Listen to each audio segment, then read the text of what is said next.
안녕하세요. 장쌤입니다. 손해보험 설계사 시험 합격을 위해서 이번 시간에는 제3보험 34번에서 50번 문제 나오는 제3보험 영역에 대해서 정리해 보도록 하겠습니다. 내용이 많지 않지만 쉽게 다 맞출 수 있는 단락이기도 해요. 그래서 절대 틀리지 않도록 집중해서 따라오셔야 됩니다. 지금부터 시작하겠습니다. 자, 제3보험의 개요 먼저 보도록 할게요. 제3보험의 개요. 자, 제3보험은요, 보험업법에서 제3보험을 하나의 독립된 보험업으로 규정하고 있습니다. 어디서 규정하고 있다고요? 보험업법에서 규정하고 있다. 이거 기억하시고요. 제3보험의 종류에는 상해보험, 질병보험, 간병보험이다. 그래서 상질간이다. 이렇게 기억하세요. 사람 몸이 아프거나 다쳤을 때 타인의 간병이 필요할 때 보상하는 보험이 제3보험, 상법에서는요, 인보험에 해당하는 영역에 속합니다. 그래서 상해보험, 질병보험, 간병보험이다. 이거 기억하시되 상해보험은 급격하고 우연한 외래의 사고를 보상할 거고 질병보험은 신체 내재적 요인에 의한 신체 손상을 보상해주는 보험이고 간병보험은 상해나 질병으로 인해서 활동불능 혹은 인지불능 상태에서 타인의 간병이 필요할 때 지급해 주는 보험이 간병보험입니다. 제3보험은요, 손해보험과 생명보험 회사에서 동시에 운영할 수 있기 때문에 동시에 겸용할 수 있다라고 되어 있습니다. 하지만 이게 시험 문제 잘 나오는 게 아니라 생명보험의 재보험, 그 다음에 제3보험의 재보험, 재보험은 겸용이 가능하다. 이거 기억하세요. 재보험이 뭐예요? 계약자하고 회사가 보험 계약 체결을 했는데 회사가 전적으로 손해를 부담하기가 너무 힘들어. 그랬을 때는 뒤돌아서서 회사가 다른 회사한테 손해를 나누자라고 해서 넣는 보험이 재보험이라고 했습니다. 재보험. 그래서 생명의 재산보험의 재보험은 겸용이 가능하다. 반대로 보증보험의 재보험은 겸용이 불가능하다. 요거 기억해 놓으셔야 됩니다. 자, 상품 개발은요, 제3보험은 보장성 상품으로 개발이 가능합니다. 하지만 주계약이 상해인 경우에는 15년 이내에 저축성 보험으로도 개발이 가능하다. 이거 기억해 놓으세요. 상해인 경우 15년 이내에 저축성 보험으로 개발이 가능하다. 저축보험료 나왔네요. 그럼 어떻게 기억하라고 했어요? 공통에서. 저축성 보험은 반드시 특약으로만 운영한다. 환급금의 재원이 된다. 그 다음에 10년 이상 유지할 때 비과세 혜택을 준다. 상품 개발할 수 있는 기간은 15년 이내이다. 요거 기억하시라고 했습니다. 그래서 공통해서 취급했던 내용과 같이 합쳐서 기억하시기 바랍니다. 자, 제3보험은요, 보상하는 방식이 손해보험의 실손보상적 성격과 생명보험의 정액보상적 성격을 띱니다. 그래서 생명보험과 손해보험을 명확하게 구분할 수 없어서 그레이존이다라고 표현합니다. 자, 실손보상하는 거는 딱 상품 하나밖에 없어요. 의료 실비, 우리가 아는 실손의료비 요거 하나밖에 없습니다. 그래서 시험 지문에는 뭐 상해 통원의료비, 상해 입원의료비, 땡땡땡 의료비로 끝나는 거는 무조건 실손의료보험이다 라고 기억하시고 나머지는 싹 정액보험이다 기억하시면 됩니다. 자, 질병으로 인한 사망했을 때 요 특수성에 대해서 좀 알아야 되는데요. 공통에서도 한번 짚어드렸는데 반드시 질병 사망은 특별약관으로 운영합니다. 자, 보험 만기는 80세 이하입니다. 자, 보험 금액은 받아갈 수 있는 보험 금액은 2억 한도다. 그다음에 보장성 상품으로만 개발이 가능하다. 왜냐하면 저축성 보험도 특약이고 질병 사망도 특약이고 특약을 두 개 동시에 같이 넣을 수 없기 때문에 그렇습니다. 자, 두 번째로 상해보험 보도록 하겠습니다. 상해보험의 요건은 급격하고 우연한 외래의 사고를 보상한다라고 했죠. 그래서 우연성, 원인과 결과가 예견하지 않은 상태를 우연성이라고 이야기할 거고, 외래성, 원인과 결과에 이르는 과정이 외부 요인에 의한다라고 해서 외래성, 급격성, 원인과 결과의 발생을 피할 수 없을 정도로 급박한 상태를 급격성이라고 합니다. 그래서 요건은 우연성, 외래성, 급격성이다. 요거 기억하시면 되고요. 상해보험은요, 직업 직무가 가장 중요합니다. 그래서 보험료를 산정할 때 직업에 대한 급수를 나누는데요. 크게 세 가지로 나눕니다. 1급, 2급, 3급으로 나뉘어요. 4급 있다 없다? 없습니다. 1급은 사무직, 주부 1급입니다. 2급은 항공기, 정비공, 3급은 영업용 자동차, 운전직에 해당합니다. 보험료의 크기는 상급이 가장 위험하니까 보험료 상급이 가장 크겠죠. 자, 단체 보험인 경우, 단체 상해 보험인 경우에는 이렇게 급수 나누지 않고 단일률로도 적용할 수 있다. 요거까지 기억하시면 됩니다. 자, 보험금은요, 상해나 질병이나 똑같아요. 사망보험금은 상해의 직접적인 결과로 사람이 죽었을 때 누구한테 돈 줘요? 보험 수익자한테 주죠. 사람 몸이죠. 며칠 안에 줘요? 3일 안에 줍니다. 3영업일 안에 줘야 된다라는 것까지 같이 이어서 기억하시면 됩니다. 사람이 죽었을 것 같은데 아직 찾지를 못했어. 시신 확인을 못했어. 그랬을 때는 실종이나 큰 자연재해가 났을 때, 재난 상태가 됐을 때, 이제 사람을 찾지 못했을 때, 그랬을 때는 언제 사망한 걸로 보니 법원에서 실종 기간이 끝날 때, 혹은 재난 시에는 가족관계 등록부가 기재된 날을 사망한 날로 봅니다. 요거 기억하시면 되고요. 후유장애 보험금 보도록 할게요. 정한 지급률을 가입 금액에 곱해서 줄 건데요.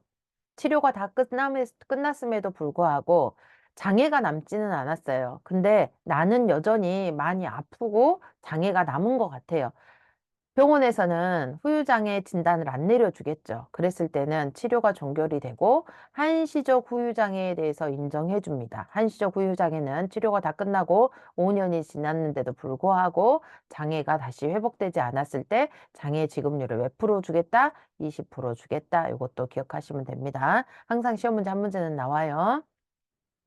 후유장애 진단은 언제 해주냐? 상해 발생일로부터 180일 안에 해주도록 돼 있습니다. 180일이 지나버리면 180일을 기준으로 장애 진단을 끊어줍니다. 자, 두 가지 이상의 후유장애가 발생했을 때 질병 또는 상해로 시작하는 거는 합산해 줍니다. 질병으로 인한 후유장애가 몇 프로, 상해로 인한 후유장애가 몇 프로 이렇게 돼 있으면 그거 두 개 합쳐주면 됩니다. 동일한 신체 부위에 이렇게 시작하는 문구는요. 높은 지급률을 장애 지급률로 측정해 줍니다. 그래서 두 가지 이상 후유장애가 발생했을 때에 찾는 방법 말씀드렸습니다. 자, 그 다음에 입원 급여금 보도록 할게요. 입원 급여금은 상해로 인해서 한 번 입원할 때 최대 180일까지 보장해준다. 교통상해보험 보도록 하겠습니다. 교통상해보험은 운전하거나 그 다음에 차에 탑승되어 있거나 그 다음에 비탑승 중 사고도 보상합니다. 그 중에서 휴일 교통상해의 경우에는 토요일, 일요일 포함한 법정 교육일, 근로자의 날이 법정 휴일에 해당합니다. 휴일의 시작은 0시부터 시작해서 종기는 24시까지입니다. 다음 중 대중교통이 아닌 것 하면 전세버스, 렌트카 답으로 거꾸로 기억하시기 바랍니다. 대중교통이 아닌 것 하면 뭐라고요? 전세버스하고 렌트카다라는 거 기억하세요. 단체 상해보험 꼭 한 문제 이상 나와요. 반드시 기억하세요.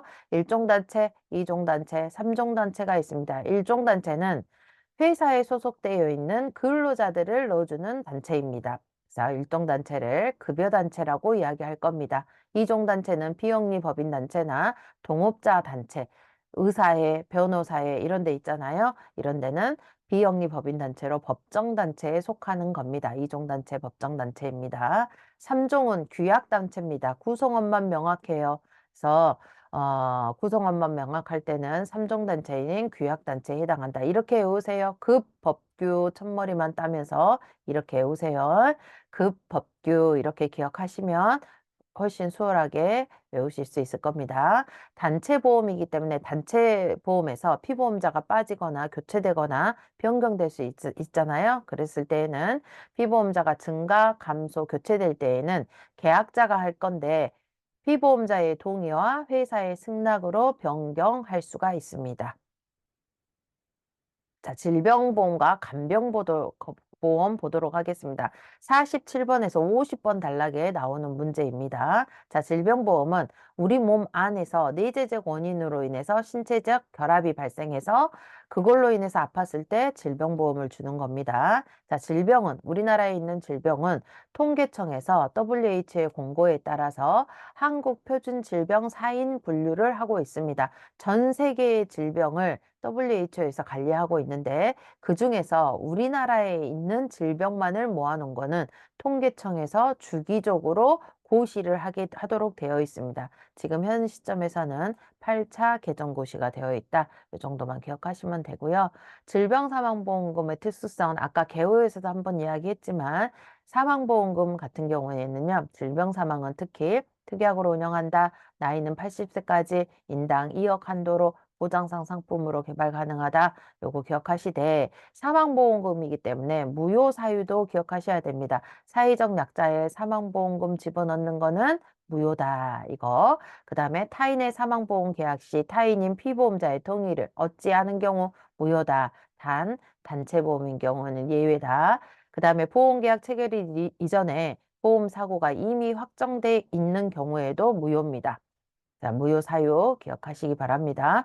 무효는요, 공통과 그 다음에 손해보험, 제3보험 어떤 영역에서도 꼭 반드시 한 문제 이상씩은 나오는 거기 때문에 굉장히 중요합니다. 꼭 기억하시기 바랄게요.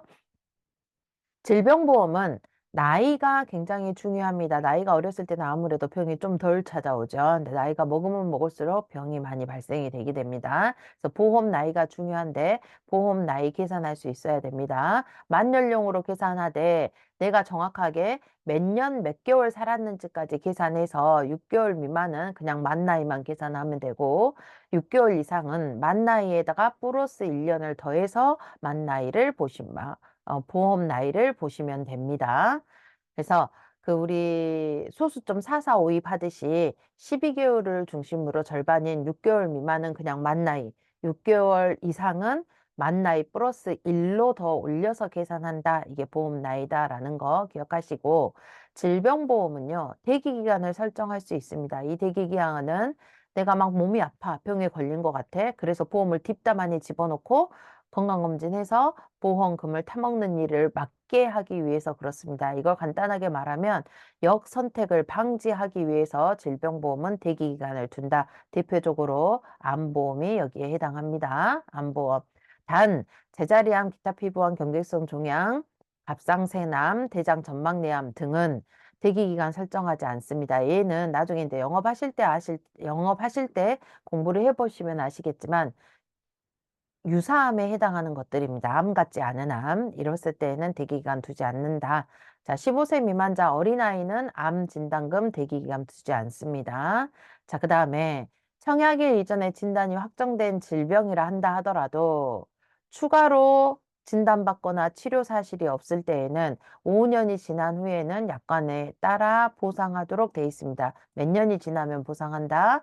5년이 지나면 보상한다. 이것도 기억하시기 바랍니다. 기타 질병보험으로 암보험 있어요. 암보험 최초 1회 한에 대해서 줄 겁니다. 암 입원 급여금은 합병증 치료나 요양 목적의 입원은 보상하지 않는다. 암의 직접적인 치료를 위한 입원만 보상한다. 요거 기억하시고요. 암 사망보험금, 암을 직접적인 원인으로 사망했을 때 주거나 80% 이상, 죽기 직전이죠. 80% 이상의 장애가 남았을 때 암 사망보험금 준다. 이것도 기억하시기 바랍니다.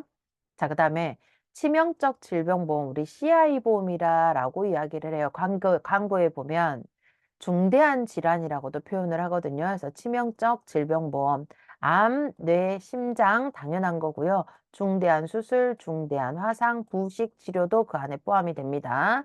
자녀 수명이 6개월 미만일 경우에는 사망보험금의 50%를 선지급하는 제도와 보험료를 면제해주는 납입면제 제도가 존재합니다. 그래서 선지급, 납입면제 나오면 치명적 질병보험이다 라고 기억하시기 바랍니다. 어린이 보험 보도록 할게요. 어린이 보험은 태아가입 특별약관에 의해서 특약에 의해서 가입을 하는 건데요. 임신 사실을 알고 난 후에 가입하는 겁니다.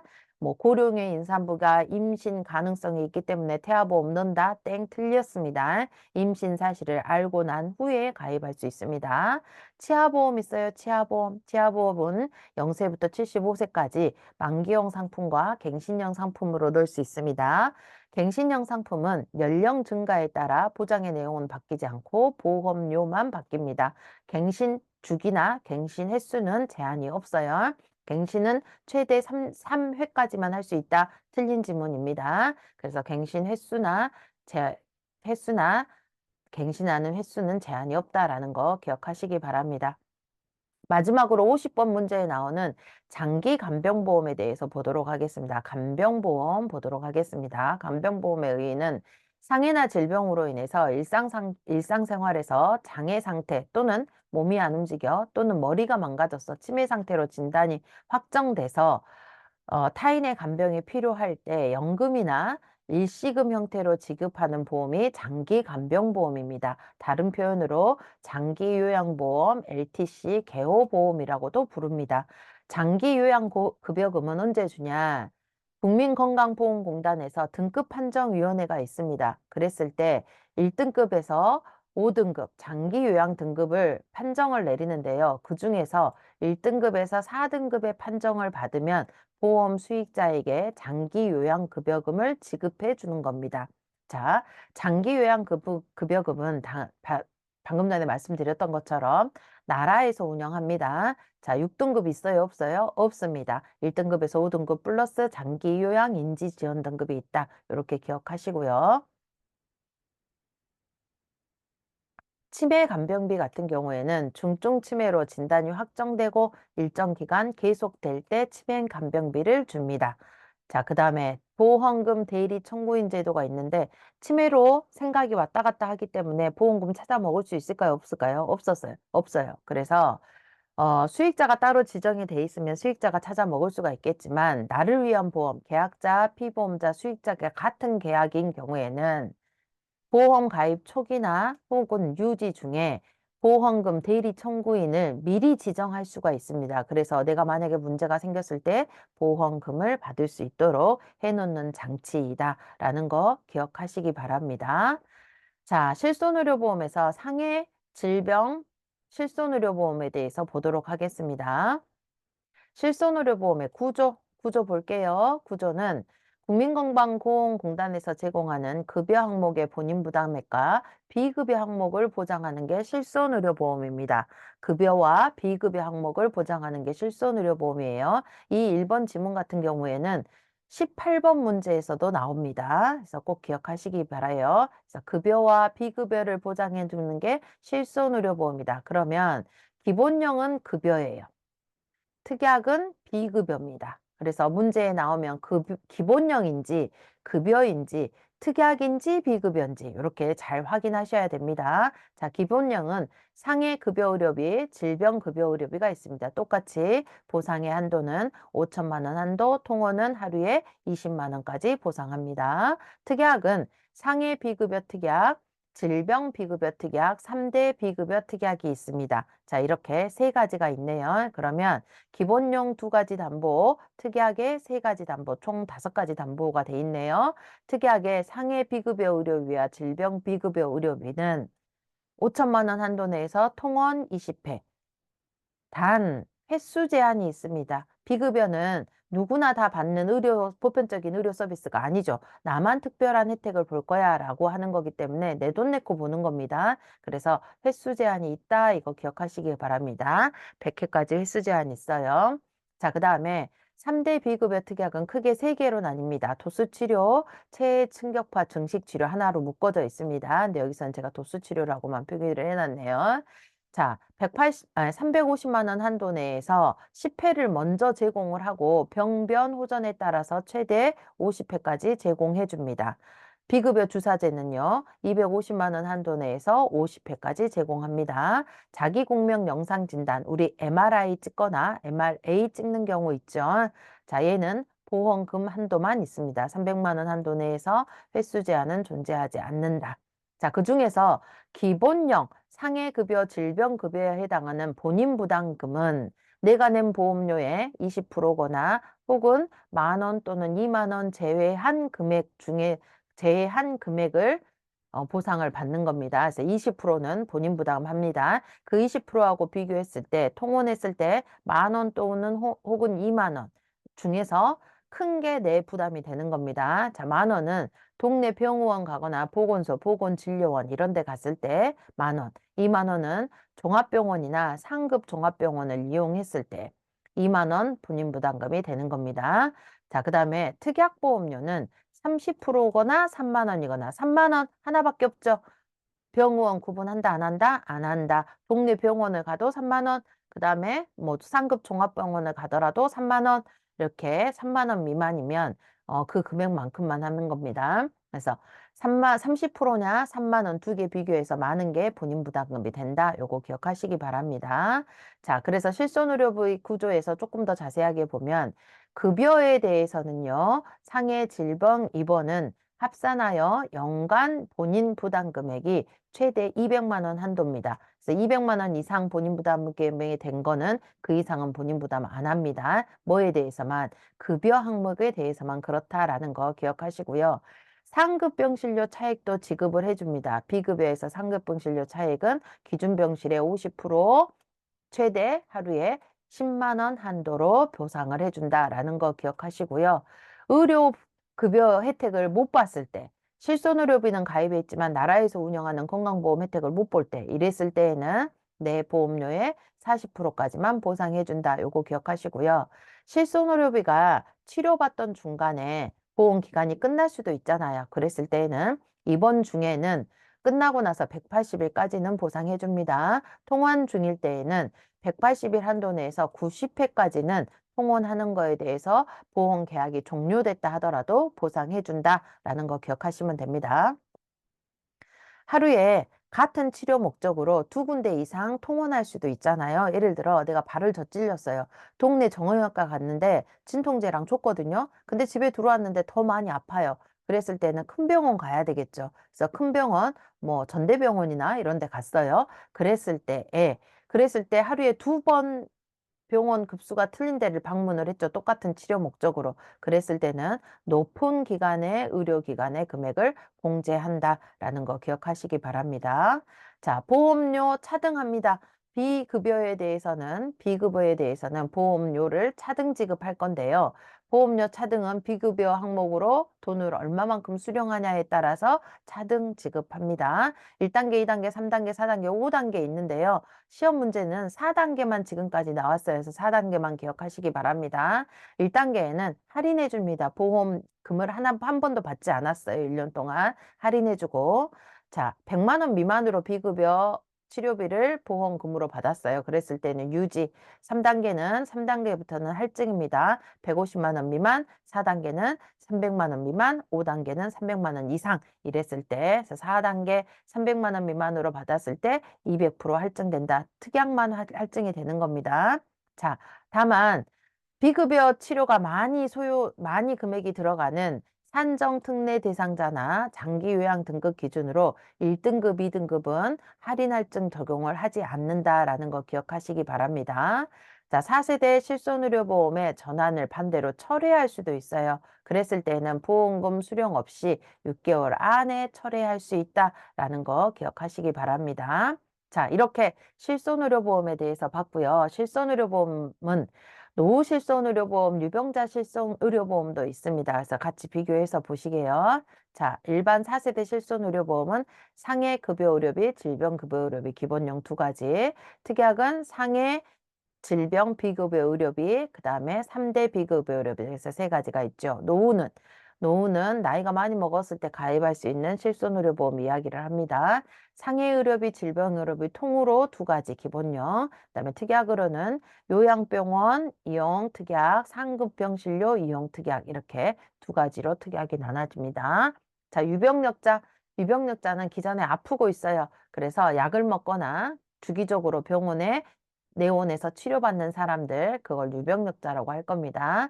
자, 다른 표현으로 325 상품이라고도 이야기합니다. 자, 얘는요, 아픈 사람이 가입할 수 있는 실손의료보험입니다. 그래서 상해 입원의료비, 질병 입원의료비, 상해 통원의료비, 질병 통원의료비 네 가지 기본용으로만 구성돼 있어요. 특약 존재한다, 안 한다? 특약 없습니다. 그래서 처방 조제비도 해결해 주지 않습니다. 자, 일반 보험은요. 일반 4세대 실손의료보험은 1년에 한 번씩 돈이 갱신이 되고 5년마다 재가입해야 됩니다. 하지만 노후하고 유병력자 실손의료보험은 1년마다 갱신되는 건 같아요. 3년에 한 번씩 재가입된다라는 거 기억하시되 유병력자라는 거는요. 3개월 안에 아픈 거 말고 추가적인 검사나 추가적인 치료 소견이 필요하면 3개월 안에 고지를 해야 되는 거고 2년 안에는 7일 이상의 입원 수술력이 있는지 그다음에 5년 안에는 암이 걸렸는지 안 걸렸는지 요것만 봅니다. 그래서 유병력자의 고지 사항은 3, 2, 5로 고지를 한다라는 거. 그래서 유병력자 상품을 다른 표현으로 325 상품이다. 이렇게 표현하기도 합니다. 자, 실손의료보험에 대해서 이야기를 했고요. 자, 실손의료보험 내가 개인이 가지고 있는데 내가 단체 생활을 하면서 회사에서 실손의료보험을 넣어줄 수도 있어요. 대표적으로 경찰 공무원들 단체가 실손의료보험에 가입이 돼 있어요. 이런 경우 어떻게 보상해 줄 거니? 요겁니다. 자, 개인 실손의료보험이 가입돼 있고 단체에도 가입돼 있어요. 그러면 개인 실손의료보험을 중지했다가 다시 살릴 수 있는 방법이 있습니다. 개인 실손의료보험을 적어도 1년 이상 유지하고 중지해놨다가 단체 실손의료보험이 끝나는 시점, 내가 경찰 공무원을 퇴직하는 시점에 개인 실손의료보험 중지해 놓던 것을 1개월 안에 무심사로 다시 살릴 수 있습니다. 이게 단체 실손의료보험을 중지했다가 다시 살리는 겁니다. 자, 그 다음에 단체도 있고 개인 실손의료보험 두 가지를 다 가지고 있어요. 그랬을 때 단체 실손의료보험을 중지할 수 있는 기능이 있습니다. 개인이나 단체 실손의료보험을 중복 가입했을 때에는 단체 실손의료보험을 중지하고 보험료를 환급을 해주고 개인 실손의료보험만 반영하도록 하는 겁니다. 자, 그 다음에 단체 실손의료보험만 가지고 있다가 퇴직하고 나서 개인 실손의료보험을 가입하려고 할 때, 개인 실손의료보험으로 단체를 전환하려고 할 때, 그럴 때는 어떻게 해야 되냐? 경찰 공무원으로 적어도 5년 이상 다니면서 5년 이상 단체 실손의료보험을 가입을 해져 있어야 됩니다. 그리고 나서 퇴직했을 때 그 회사, 단체 실손의료보험 가입되어 있는 그 회사 가입 보험회사에 전환 신청이 가능합니다. 다만 직전 5년 안에 200만 원 이하의 보험금 수령이 있어야 되고요. 그 다음에 10대 중대 질환이 아니면 무심사로 심사 전환이 가능하다라는 거 기억하시고요. 보험 종목을 추가하거나 보장의 금액을 증액할 때에는 반드시 회사의 인수를 통해서 해야 된다. 요거 기억하시기 바랍니다. 자, 그 다음에 상해보험, 질병보험, 간병보험에서 보상하지 않는 손해. 이거는 다른 공통에서도 다 동일한 내용이기 때문에 한 군데에다 몰아가지고 보도록 하겠습니다. 자, 실손 의료보험 포함해서 상해보험이나 질병보험, 간병보험, 실손의료비 모두 동일합니다. 계약자, 피보험자, 사람 몸에 대한 거는 계약자, 피보험자, 수익자의 고의는 보상해주지 않습니다. 하지만 중과실 사고는 보상합니다. 내가 길 가다가 내가 잘못해서 돌부리에 걸려서 넘어져서 사고가 났어요. 내가 잘못한 거죠. 그래서 나의 중과실 사고는 상해보험에서는 보상한다라는 거 기억하시고요. 임신, 출산, 산후기 보상해주지 않습니다. 전쟁, 무력행사, 혁명, 내란, 사변, 폭동 보상해주지 않아요. 단 천재지변으로 인해서 내가 사고를 당했어요. 그랬을 때에는 상해보험에서 보상을 해준다. 기억하시기 바랍니다. 전문적으로 산악회 활동을 하거나 글라이딩 조정, 스카이 다이빙 등 특수 레포츠 활동을 해요. 위험한 레포츠 활동을 하면 보상해주지 않습니다. 하지만 회사에서 단합 차원에서 일회성으로 산 등반을 했어요. 그때 난 사고는 보상해준다라는 거 기억하시기 바랍니다. 그 다음에 차로 인한 경기, 시범, 시운전 안 해줍니다. 자, 그 다음에 안 해주는데요. 공용 도로로 나와서 예를 들어 차 시운전을 해. 그랬을 때는 보상해줍니다. 선박, 승무원 안 해줍니다. 자, 여기서 빠진 거 하나 있네요. 하역 작업. 물건을 오르락 내리락 하는 하역 작업 한 상태에서는 보상해주지 않습니다. 건강검진, 예방접종, 영양제, 비타민제, 그 다음에 의수, 의치, 의안, 외모 개선 안 해줍니다. 의사의 지시를 따르지 않고 악화됐어 안 해줍니다. 그 다음에 습관성 알코올 중독, 습관성 약물 중독 안 해줍니다. 특히 실손의료보험에서는 치과 치료와 한방 치료에 비급여는 해주지 않습니다. 비급여는 안 해준다 이 말은 급여는 반대로 뭐 한다? 보상해준다라는 겁니다. 그 다음에 실손의료보험은 한 군데서밖에 보상을 못 받죠. 그래서 사전에 혹은 사후에 그 건강보험공단에서 의료비를 환급을 받은 의료비에 대해서는 해주지 않습니다. 자, 자동차 보험이나 산재에서 보상을 받았어요. 안 해줍니다. 그 다음에 해외 의료기관을 통해서 치료받은 거 안 해줍니다. 그래서 여행보험 반드시 놓고 해외에 나가셔야 됩니다. 비응급 환자가 응급실을 이용했어요. 안 해줍니다. 그 다음에 인간 면역 결핍 바이러스 좋은 말이에요. HIV 나쁜 말로요. 성병입니다. 안 해줍니다. 하지만 치료나 진료 중에 혈액으로 인해서 감염돼 있을 때는 보상을 해줍니다. 그 다음에 선천적으로 뇌질환을 갖고 태어난 것도 보상해주지 않습니다. 하지만 실손의료보험에서 태아 때 태아보험 넣었는데 태어났는데 선천성 뇌질환을 갖고 태어났어요. 이랬을 때는 실손의료보험에서는 보상해준다. 시험 문제 자주 나오는 항목들이니까 반드시 기억하시기 바랍니다. 자, 여기까지 해서 손해보험 설계사의 제3보험 영역에 대해서 공부했습니다. 내용도 많지 않고 쉽게 합격할 수 있는 단락입니다. 하나도 틀리지 않고 합격하는 데 도움이 되셨으면 합니다. 이상 장쌤이었습니다.